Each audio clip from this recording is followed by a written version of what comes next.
BFM Business, BFM Crypto, la chronique. Oui, ça va un peu mieux, Antoine, sur les cryptos. Le Bitcoin s'est repris un petit peu. Oui, on remonte à 67 000 $, mais on sent toujours une tendance un petit peu fragile. L'Ether a bien du mal à redémarrer, redescend sous les 3 300 $ et l'XRP est toujours bloqué sous les 59 cents. Alors justement, sur les bitcoins, la correction de ces derniers jours pourrait se prolonger avec de très gros chiffres en coulisses sur le marché des options. Oui, à la Bourse des options de Chicago, le CME, on est sur un record absolu de positions de vente à découvert sur les contrats Bitcoin.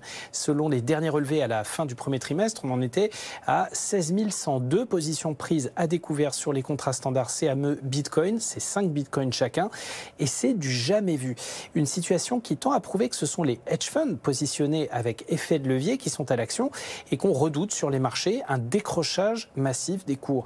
Une des raisons invoquées pourrait être que la Fed, on l'a vu, semble divisée sur la marche à suivre en matière de baisse des taux, ce qui donnerait un avantage de rémunération au dollar pendant encore un certain temps et qui rendra rentable un véritable carry trade, comme on dit autour des actifs décorrélés dont le Bitcoin fait partie, avec un rendement de plus de 10%. Les positions vendeuses à 3 mois sur le Bitcoin, au vu des mouvements de cours, sont beaucoup plus rentables comparées aux 4,3% du taux de 10 ans américain, par exemple. Et si l'obligataire reste tendu, comme en ce moment, avec des indicateurs économiques plus dynamiques que prévu, les gros fonds spéculatifs qui jouent avec effet de levier sont très bien placés pour jouer et amplifier le moindre décrochage sur le Bitcoin, donc sans doute une source de pression supplémentaire pour la reine des cryptos qui a du mal à retrouver un second souffle depuis son dernier record absolu à 73 800 $ à la mi-mars.